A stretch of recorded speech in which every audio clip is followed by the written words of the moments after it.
And we just trying to make music, yo. It must be nice to have dreams, but they You ain't think real. you're gonna be a star and all that, so you out here wasting your time. What's up, YouTube? It's your boy Mark Dark, and I'm back with another video. If you're new, if you love Wu-Tang, go ahead and hit that subscribe button, like the video, and leave your theories, comments, everything down below.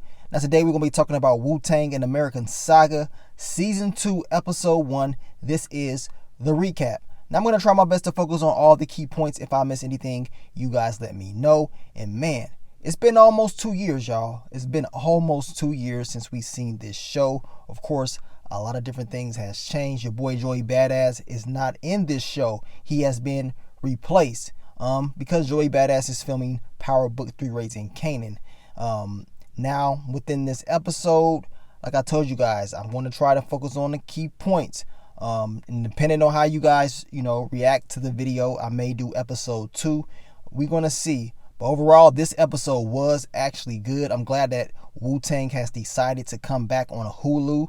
And, hopefully this season does well. So we're going to see now. The name of the episode is titled Little Ghetto Boys. Of course, that is Wu-Tang's song. And the description of the episode reads, "A new beginning is soured when a single decision turns Bobby's life on its head." And that's exactly what happens in this episode. Straight up crazy. We're seeing the struggles of what happened after season 1 once Bobby's mom moved to Ohio.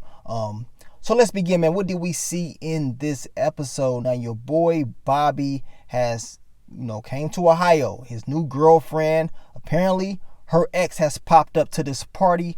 Her ex is Mario Van Peebles' son, Mandela. And of course, I believe his character's name is Shank. And this dude, he's a straight up issue. Plain and simple, he's going to be a problem. I knew once we saw him, he was going to be a problem. But I didn't know he was going to be in the whole episode. I thought Bobby was probably just going to deal with him early on, and that was going to be it. Now, apparently, this dude was still trying to talk to Bobby's girl. And Bobby told him, look, I think you should just go. Plain and simple. Bobby ain't about all that drama, but at the end of the day, he will talk to you and try to settle it like that. Apparently, the dude didn't want to, go for that. So a fight broke out. Your boy Dennis pops up. He got the straps. And they end up kicking these guys out, shutting down the whole party.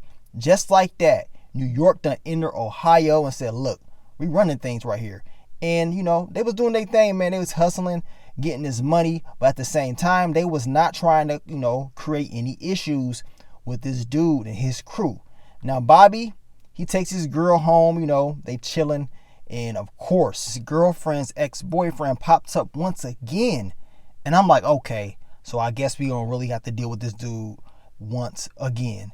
Now, the dude gets out the car talking about, look, you gonna leave out here in the box. This Ohio, running his mouth. I'm from Ohio, and I'm like, man, they playing my boy Bobby. Why they playing him like this? This dude just trying to come here, make some money, be with his moms, his family, and this dude is giving him a hard time. You know what I'm saying? I guess it doesn't matter where you're at. People are going to give you a hard time if they see that you're doing well, if you're making money, right?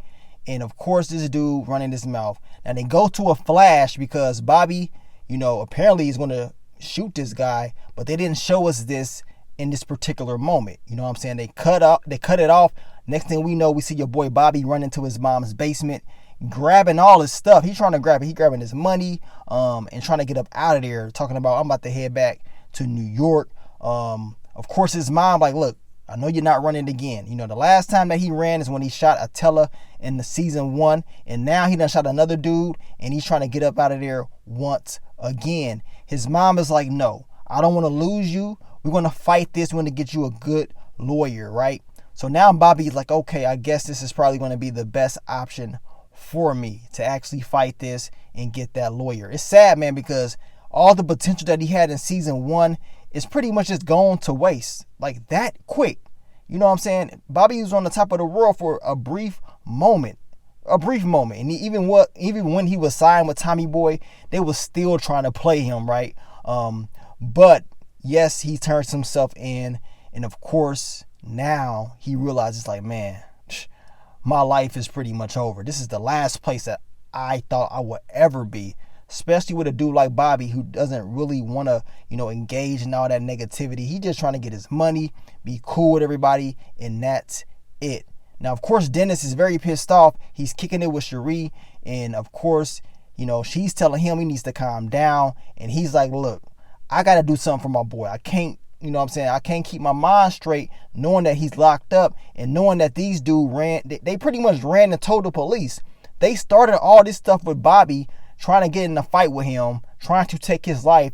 He ends up popping them, and then they run calling the cops like they the victims. Your boy Dennis goes to the gun store. He said, you know what? Let's strap up because, these guys are going to be some issues, right? They're going to cause more issues down the road. So we might as well be prepared when that time comes. So this is very serious. Like I said, man, they done came from New York, came to Ohio, and it's all types of drama.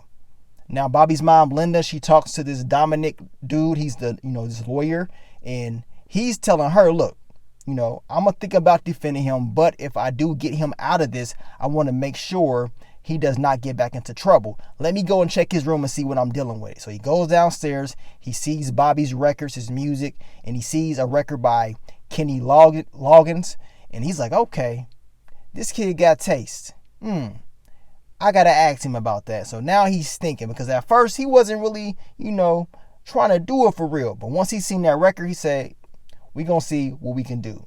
Now your boy ODB, he's like, look, I gotta get up out of here. I'm about to head back to New York. I got this chick with me. You know what I'm saying? I'm going back home pretty much.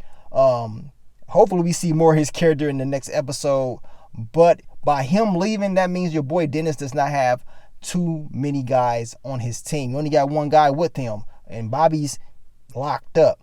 Now this Shank character, he's right outside. Right across the street from Dennis in the spot that he is staying at, and they just staring. They pissed off because, Dennis and his crew are getting all the money. Everybody is buying their product, and he doesn't like that. See, now we get to the real reason why he does not like Bobby, because they came to your town and pretty much took over, and you don't like it. Dennis is staring back at him like, okay, it is what it is. I'm strapped up, I'm ready whenever you guys come.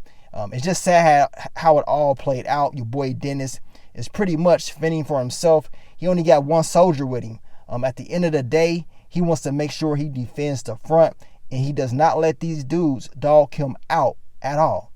Now, the lawyer, Dominic, has a conversation with Bobby. Of course, he is trying to feel and see where Bobby's head is at. And he asks Bobby, why does he have a Kenny Loggins record? And Bobby tells him, well, Kenny Loggins is a great songwriter. And his lawyer was like, man, you're damn right he is. So now they have a connection. Bobby's like, okay, so you gonna defend me? So, pretty much, yes, that's what he's gonna do. Now, Bobby is good. He got a solid lawyer. He just got to make sure he does his part. Now we get back to your boy Dennis. He had those straps for a reason, and this is the reason why these guys come up in there and they straight up get into a big shootout, big fight. And I'm like, man, they wasn't playing around. At the end of the day, Dennis was able to, catch a couple guys slipping. But sad part was he ended up getting a gun pointed right at him. And to be honest, he's lucky he was able to survive this. Your boy could have easily, I'm not talking about easily, lost his life, because he was at very close range of losing his life. Of course, after the trigger is pulled, they black out and we don't see anything. The next thing that we see is your boy Bobby, and they cut it off. And one of the inmates is telling Bobby, look, your boy D Love done got hit. So now Bobby is in jail. He's in jail. He's like, oh, really? Oh, hell no, I really got to get up out of here. He's trying to get a phone call. He's losing it because he wants to know if his boy is good. At the end of the day, I know he's mentally going through so much being locked up.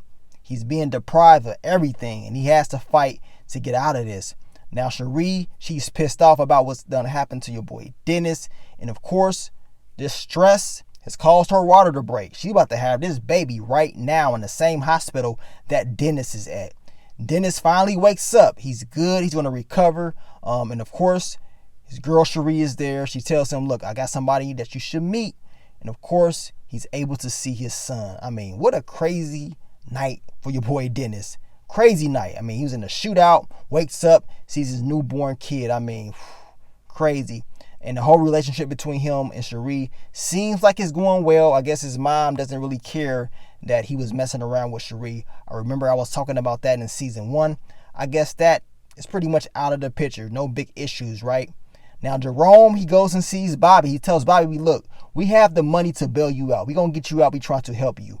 Bobby's like, I don't know about all that. Maybe y'all should just keep your money. I heard that you put your house up for the lawyer in order to get the bail and everything to help me out. And Bobby's like, nah, y'all keep that money. Don't worry about me. I'm good. I don't want y'all worrying about the stuff that I'm going to get y'all into, right? And then Bobby goes back. Remember in this episode, it was a caterpillar at first. It cocooned and then it, eventually turned into a butterfly. And usually butterflies, the meaning of it is new life.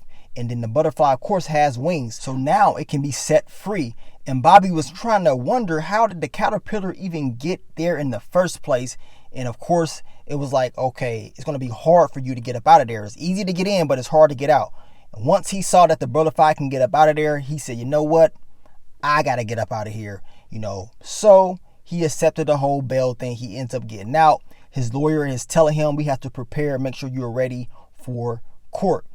We got your boy Dennis and Cherie. They're kicking it, having a good time. They end up naming the baby Infinite or whatever. And of course, Bobby is able to get out and go see his nephew. And man, your boy Bobby was looking rough, looking very rough. I mean, he's been locked up for over a month. He's been struggling. He doesn't even look like himself. Mentally, I know he has to be in a whole entirely different place. But at the end of the day, he is out and he needs to prepare for this huge court case, because if he doesn't do this right, he can be locked up for a very long time. I mean, he's convicted of attempted murder.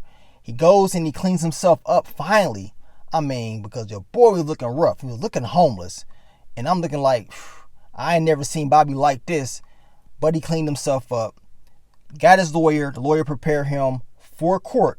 Now, your boy Shank, he's in court trying to win an Academy Award, because he's in there acting like he's the, a very good Samaritan, that Bobby was this bad person, that he's came into his town in Ohio and caused so much trouble, that look, he got shot and all this stuff, and he was an athlete. I mean, he's painting this picture like Bobby is the devil. And I'm looking like, really, dude? Like, you rolled up on Bobby. Bobby was pretty much using self-defense. And of course, Bobby had to get into the zone, because this dude was pretty much having everybody believing his story. Now, of course, they don't actually show Bobby explain his side of the story. All we hear is his lyrics, his journey that he's been through. His lawyer told him, you have to act like this is the stage that you have to go out there and perform on. So this is what Bobby did mentally. He put himself on that stage and he dominated in court. Like I said, it did not actually show him telling the judge, look, I pretty much used self-defense. This dude rolled up on me. Bobby just mentally went there. And next thing you know, the judge said, look, well, I have a verdict. I have a decision to make. And of course, your boy Bobby, after all this happened, crazy ass time, has ended up beating this. And I'm looking like, man, he has a second chance. A second chance to get out there, a second chance to get to this music, because it was not looking too good for him. It wasn't. And at the end of the day, only time Bobby really pulled out that strap was to use self-defense. It ain't like he was just robbing cats and doing something reckless. This dude really was using self-defense. Now, of course, Shank, he's pissed off, like, really? How's this dude innocent? You know why. You's a rat, you's a snitch. You rolled up on him. The dude was just trying to protect himself and have a good time before you even came to that party. And then you rolled up on him after the fact. Like, come on, man. Like, how you going to explain that? Why did you follow him after the party? You know what I'm saying? So Bobby's able to get out. His family is happy. And now he has a second chance to get out there and do what he needs to do. And that is get the whole group together. And that is to, of course, create this legendary group, Wu-Tang. But it's going to be very difficult for him to do that, because now he has to go back to New York, most likely, gather everybody up, and get them all together. You already know they don't have the best relationship with each other. So it's going to be very difficult. But based off season 1, that vision that Bobby had, that Dennis had, this is the only way that's going to make, this group work. So they have to do this, man. But I can't wait to see how it's all going to unfold. A very rough episode for your boy Bobby. Really did seem like they was all struggling compared to season 1. I mean, season 1, it seemed like they had, I not want to say everything, but they had a little bit more. Even though Bobby was signed to Tommy Boy, and things was not going the way that he wanted it to go, he was actually doing better in my opinion. Now he's struggling even more. He's in Ohio. He's not in New York where he probably really wants to be, and things ain't looking too good. So now he has to, of course, adjust and beat this.